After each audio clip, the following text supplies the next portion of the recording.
A horrifying accusation, a powerful media empire built on faith, a desperate attempt to bury the truth. What really happened behind closed doors at Daystar Television Network? And how far will its leader go to keep the truth from coming out? Joni Lamb, the face of Daystar Television Network, is now at the center of a growing scandal. Accusations of covering up sexual abuse, claims that strike at the very heart of her family and her ministry, are threatening to shatter the pristine image she's carefully built. But this isn't just another controversy, it's personal. The shocking allegations aren't coming from outsiders, they come from her own son, Joni Lamb, and his wife, Suzy, who say they can no longer stay silent.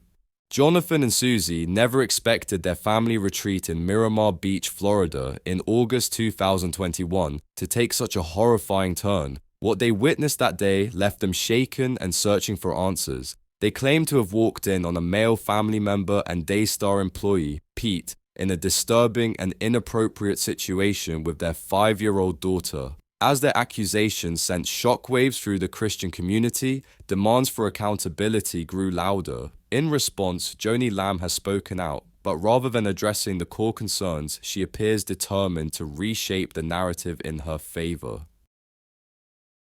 Now, there was another incident written about that was an incident that happened at our family retreat. This was in 2021. Okay.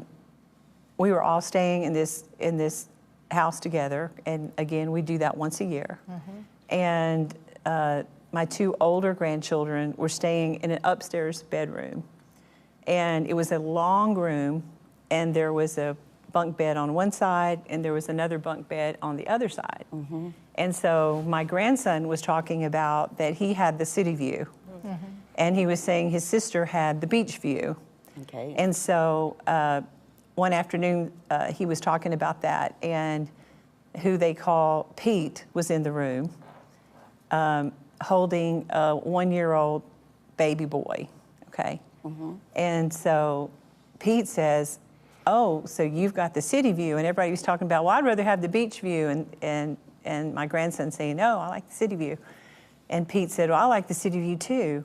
And so he said, I want to see your city view. So they went up the stairs. The grandson and Pete, and Pete had the baby. The grandson, Pete, and the baby. Okay. Now, all those details have been left out. Yeah, exactly. And so they went up the steps, and again, I was there. I heard this whole conversation. And around the same time, or maybe just a few minutes after, I don't know exactly when, but my granddaughter went up to the room and went over to her side while Pete and the baby and my grandson were looking out the window at the city view. Okay. And she proceeded to put her bathing suit on. Well, about the time she started to put it on, Jonathan comes running up the stairs. Her dad. And says, what are you doing in here while she's changing? You know, what are you doing? You know, and Pete was like, well, I'm sorry. I don't even know if he actually saw anything. Joni Lamb tells a very different version of what happened, one that directly contradicts the account given by Joni and Suzy. Joni insists that what happened at the 2021 family retreat has been exaggerated. She highlights specific details that change the way the story is perceived. She claims that Pete, the family member at the center of the allegations, was not alone with the child. Instead, she says he was holding a 1-year-old baby, and an 8-year-old grandson was also in the room. According to Joni, the situation wasn't as it seemed. There were more people present than Joni and Suzy originally suggested. She describes Pete casually chatting with the grandson about the city view while holding the baby, making the scene appear harmless. But Joni and Suzy tell a different story. From their perspective, Pete and their daughter were alone in the room, making the situation far more alarming. Well, I mean, when I walked up there and I saw Pete up there with my daughter, I was horrified. The first thing I started doing was screaming, what are you doing? Like, obviously, since his hands weren't on my daughter, he wasn't in the act, he was just in the room with her. I wasn't at that time about to like put hands on him or beat him up, but obviously I was horrified and I was just shouting him down, and that led to him multiple times, probably 50 times, saying, "Oh, I'm so sorry, I'm so sorry, I'm so sorry." The truth behind this story remains unclear as both sides present conflicting accounts of what transpired. Jonathan and Suzy Lamb refused to back down from their allegations, standing firm despite Joni Lamb's attempts to reshape the narrative in her favor. Joni Lamb's podcast is filled with carefully chosen words that seem designed to undermine Jonathan and Suzy's credibility. She paints Suzy as irrational and quick to accuse, drawing attention away from the real issue at hand. Been some very peculiar things that have happened at this particular trip. I remember when we were at the grocery store, all the family was there, because when we go, we always go to the grocery store and get food for breakfast and that kind of thing. And I remember Suzy was standing in line and she began to murmur under her breath and start talking about a man that was behind her. And she was getting angrier and angrier, and we were like, "What? What's going on?" And she, she said, "He was looking at me, in the store," and the man is like on his phone, not knowing what in the world she's saying or doing. We were just trying to calm her down. So it was just a weird dynamic that was going on with her from the beginning. In January 2017, Suzy Lamb made a devastating revelation that would shake the foundations of Daystar. She revealed that she had been sexually assaulted by an unlicensed chiropractor, someone brought into Daystar's inner circle. But instead of receiving support, she says Marcus and Joni Lamb urged her into silence, prioritizing Daystar's reputation over justice. Daystar later admitted they were aware of the accusation, but claimed they took swift action by firing him. Eventually, we worked through that misunderstanding, and Jonathan and Suzy ended up apologizing. And we prayed together. I mean, and it was a done deal. Right. And so the timing of later this coming out or being pulled up again out of the ashes when there's no validity to it just blew my mind. I'm like, what in the world? Despite their insistence that there was no cover-up, questions remain about whether Suzy was truly free to seek justice without fear of backlash. Joni's recent podcast paints a troubling picture, one where Suzy is subtly cast as an unreliable narrator, someone too quick to accuse and too emotional to be taken seriously. This tactic is a classic deflection, steering attention away from the accusations themselves and onto Suzy's character instead. The bottom line is clear. Allegations this serious, whether from 2017 or the recent claims involving Pete, demand a thorough and transparent investigation, not dismissal and deflection. That's true. So we put him on that the PIP, and we had someone that was over him that kept up with his hours. He would come in and they'd be gone for 3-hour lunches, wouldn't tell anybody where he was, didn't really meet with the departments that he was over, and he just completely did not perform at all. And a little did I know that there was something else up where they were plotting and planning something to try to hurt me, to try to hurt Daystar, which again is shocking. I would have never thought that would have happened. Right. I had been advised before then that we needed to go ahead and let him go, but I said, no, let's just wait, let's see. I kept hoping things could change. Right. And so when it was up, that's when this blogger came forth with questions, questioning our integrity, talking about a cover-up and sexual abuse and all this crazy stuff. And that's when we let him go.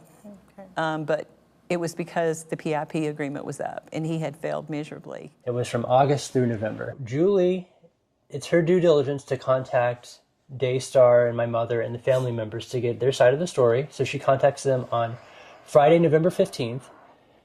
And I was subsequently fired the following day on a Saturday, November 16th. Now, throughout my time at Daystar, no employee has ever been fired on a weekend. We just don't do that. We fire people typically at the end of the day. A lot of times it's on a Friday. So there's proper exit procedures. So this was clearly a retaliation from me talking to the media. They wanted to fire me immediately after that. It's the day after Julie reports her story. And how did they do it? Who showed up at our door? This is why we left our house. We made that video earlier. I said we were going to go into an undisclosed location. We did. And of course, Daystar security guard came to our front door in a bulletproof vest with a gun Weapons. and posted my termination letter on the door. Joni Lamb continues to point the finger at Suzy, accusing her of controlling Jonathan. And honestly, it's starting to feel like a deflection. Let's be real, this entire podcast felt staged from the very beginning. Every word, every question, every reaction seemed carefully rehearsed, designed to protect Joni Lamb rather than uncover the truth. Every question lobbed at Joni was crafted to frame her as the misunderstood victim, not someone facing serious allegations. And let's not ignore the fact that the interviewers were her close friends, ensuring she faced no real challenge or accountability. What else did we really expect? This wasn't journalism, it was damage control. The entire setup existed to shield Joni from real scrutiny, making sure she remained in control of the narrative. Instead of addressing the real allegations, claims that demand accountability, Joni spent her time shifting blame onto everyone else. Suzy, in particular, was framed as the villain, portrayed as a manipulative wife stirring up false drama rather than a woman raising deeply troubling concerns. But here's the real question. How does deflecting blame bring any clarity to the situation? At no point does Joni acknowledge any wrongdoing, take accountability, or show real concern for the victims involved.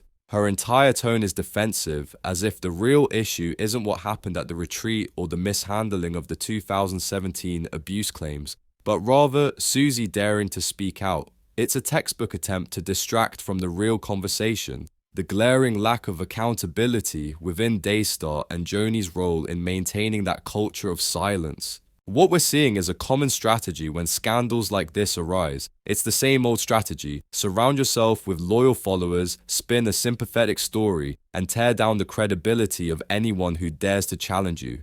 But this isn't just about saving face. This is about real people, real pain, and real harm.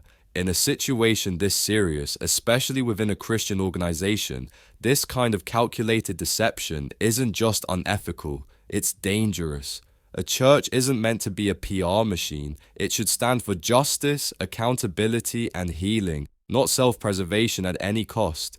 The church is supposed to be a place where the truth matters, where accountability isn't optional, and where those who are wronged find justice, not silence. So no, it's not surprising that Joni's friends are throwing her easy scripted questions and carefully avoiding the real issues, but it is deeply disappointing. Until there's a real effort to confront these allegations head-on, to ask the hard questions and demand real answers, this entire response remains nothing more than damage control. The truth deserves to be uncovered, and the voices of the victims must be heard. If you believe in truth and accountability, make sure to subscribe, because this story isn't over and you won't want to miss what comes next.